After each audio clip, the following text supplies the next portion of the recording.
Hello everyone, সবাইকে স্বাগত তোমাদের টেকনিক্যাল এডুকেশনের চ্যানেল গোপাল চ্যাটার্জি ম্যাথামেটিক্সে ওয়েস্ট বেঙ্গল স্টেট কাউন্সিল থেকে পলিটেকনিকে তোমরা যারা এখন 4th এবং 6th সেমিস্টারে রয়েছো, আজ হঠাৎই প্রকাশিত হয় পলিটেকনিকের 3rd এবং 5th সেমিস্টারের রেজাল্ট। যদিও এই লিঙ্ক দুপুর থেকে আসতে শুরু করে, বিভিন্ন কলেজের ছাত্রছাত্রীরা জানাতে থাকে যে আজই রেজাল্ট প্রকাশিত হবে। তাও যেহেতু স্টেট কাউন্সিলের তরফ থেকে কোনো রকম কোনো আপডেট কোনো কলেজেই ছিল না, তো যাই হোক ফাইনালি প্রকাশিত হলো আজকে 3rd এবং 5th সেমিস্টারের রেজাল্ট। তো আজকের এই ভিডিওটিতে আমরা কিছু আলোচনা করছি যে এই বছরের সমস্ত কিছু রেজাল্ট সংক্রান্ত। প্রথমেই যেটা আমরা আলোচনা করছি যে এই বছরের রেজাল্টের প্রতিক্রিয়া কেমন। তো প্রথমেই জানিয়ে রাখি, বিভিন্ন যে রেজাল্ট বা বিভিন্ন ছাত্রছাত্রীদের রেজাল্ট থেকে আমরা যেটুকু দেখলাম সেটা হচ্ছে যে সমস্ত ছাত্র বা ছাত্রী যারা প্রথম থেকে ঠিকঠাক পড়াশোনা করেছিল, প্রথম থেকে সঠিক গাইডে ছিল, তাদের রেজাল্ট প্রত্যেকের কিন্তু ভালো হয়েছে। অন্যদিকে যে সমস্ত ছাত্র বা ছাত্রী একদম পরিষ্কার জিনিসটা বলে রাখাই ভালো যে শুধুমাত্র সাজেশন ভিত্তিক বা হয়তো ভেবেছে যে ডিপ্লোমা এইভাবেই হয়তো পাস হয়ে যায়, তাদের রেজাল্টে কিন্তু অনেক গড়বড় দেখা গেছে। যারা প্রকৃতই ভালো, যারা সত্যিই পড়াশোনা করেছে, তাদের রেজাল্টের এমন কোনো প্রবলেম কিন্তু এই বছর দেখা যায়নি। সেকেন্ড যে গুরুত্বপূর্ণ পয়েন্ট, যে এই বছরের পাসিং মার্কস কত ছিল। তো বিগত কিছু বছর ধরে যেটা আমরা দেখছিলাম যে পাসিং মার্কস কখনো 18, কখনো 19, কখনো 20-র মধ্যে ঘোরাফেরা করছিল।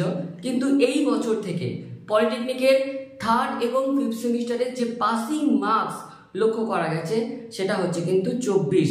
অর্থাৎ এইবার থেকে তোমাদের থিওরি পেপারে 60-এর মধ্যে 24 কিন্তু পেতেই হবে।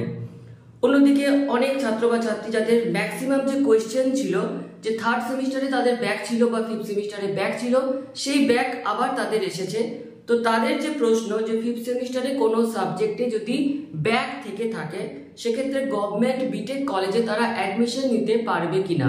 তো প্রথমে জানিয়ে রাখি যে এই যে 5th সেমিস্টার বা 6th সেমিস্টারে যারা ব্যাক পায় তাদের কি হয়, 6th সেমিস্টারের পরীক্ষা হওয়ার পর রেজাল্ট প্রকাশিত হয়। তো 6th সেমিস্টারের রেজাল্টে যাদের ব্যাক থাকছে, 5th সেমিস্টারে যাদের ব্যাক থাকছে, তাদের 6th সেমিস্টারের রেজাল্ট প্রকাশিত হওয়ার কিছুদিন পর স্পেশাল সাপ্লিমেন্টারি পরীক্ষার নোটিফিকেশন আসে। তারপর পরীক্ষা হয়, তারপর সেই পরীক্ষার কপি চেকিং শুরু হয়, তারপর সেই পরীক্ষার যে মার্কস সেগুলো আপলোড শুরু হয় অনলাইনে। এই করতে করতে রেজাল্ট যখন প্রকাশিত হয় তখন দেখা যায় যে গভর্নমেন্টে যারা পার্টিসিপেট করবে তারা কোনোভাবেই যদি 5th বা 6th সেমিস্টারে তোমাদের সাবজেক্টে ব্যাক থেকে থাকে, তোমরা কিন্তু গভর্নমেন্ট বিটেক কলেজে ভর্তি হতে পারবে না। এবং কিছু কিছু ক্ষেত্রে দেখা গিয়েছে যে এই যে ম্যাকআউটে বা যারা ভর্তি হচ্ছে বিটেকে, তাদের 6th সেমিস্টার বা 5th সেমিস্টারে স্পেশাল সাপ্লিমেন্টারি পরীক্ষার রেজাল্ট কখনো দেখা গেছে যে বিটেকের রেজিস্ট্রেশন হওয়ার আগে পাবলিশ হয়েছে, তো কখনো দেখা গেছে হয়নি।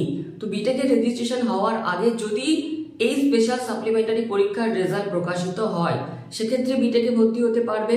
যদি প্রকাশিত না হয় স্পেশাল সাপ্লিমেন্টারি পরীক্ষার রেজাল্ট, সেক্ষেত্রে বিটেকে অ্যাডমিশন নিতে পারবে না।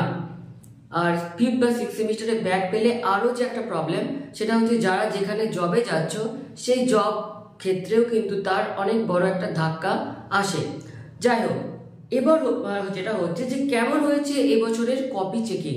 তো এবছরে যেটা কপি চেকিং লক্ষ্য করা গেছে সেটা হচ্ছে যারা প্রকৃতই ভালো, কপি থেকে টিচাররা বুঝে গেছে যে ছাত্রছাত্রী সত্যি একটা নলেজেবল পার্সন বা তারা যে ক্যালকুলেশন করছে অথেন্টিক ওয়েতে যখন করছে, যারা প্রকৃত ভালো ঠিকঠাক লিখেছে তারা কিন্তু সঠিক অ্যান্সার পেয়েছে। কিছু কিছু ক্ষেত্রে দেখা গেছে যে 3টে কপি সেম হয়ে যাচ্ছে, অর্থাৎ হয়তো যাই হোক ডিটেলসে যাচ্ছি না, বা 2টো কপি সেম, সেক্ষেত্রে যার রোল নাম্বার আগে রয়েছে, অর্থাৎ 2টো কপির মধ্যে ধরো 11-12 রোল নাম্বার, তো অবভিয়াসলি 12-11রই দেখেছে মেবি। তো সেক্ষেত্রে যদি সেম হয়ে গেছে কিছু কিছু কপি কোনো অ্যান্সার, সেক্ষেত্রে প্রথম কপির মার্কস কিন্তু বেশি দেওয়া হয়েছে।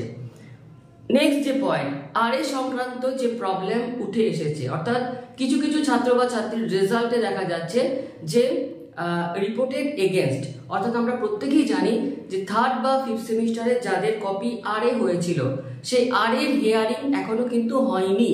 তো আরএর হিয়ারিং না হওয়ার জন্য তোমাদের রেজাল্টে কিন্তু রিপোর্টেড এগেনস্ট এরকম আসছে। যখনই এর হিয়ারিং হয়ে যাবে, যদি সঠিক ডিসিশন নেওয়া হয়, তারপর যারা আরএ হয়েছিল তাদের রেজাল্টে চেঞ্জেস পরে আবার কাউন্সিলের তরফ থেকে তোমাদের দেওয়া হবে। লাস্ট পয়েন্ট, রিভিউ কবে থেকে শুরু হবে?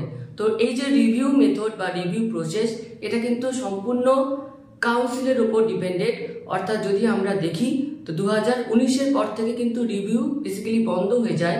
তারপর কিছু 1-2 বছর ছাত্রছাত্রীদের অনুরোধে রিভিউ হয়েছে, না হওয়া নয়। তো এই বছর রিভিউ হবে কি হবে না, কাউন্সিলের তরফ থেকে যদি প্রত্যেকটা কলেজকে জানানো হয়, মেল করা হয়, তখন কিন্তু এই চ্যানেলে আমি তোমাদেরকে সেই ইনফরমেশন শেয়ার করে দেবো। তো আজকের এই ছিল আমাদের 3rd এবং 5th সেমিস্টারের যে রেজাল্ট বেরোলো তার কিছু কিছু ডিসকাশন।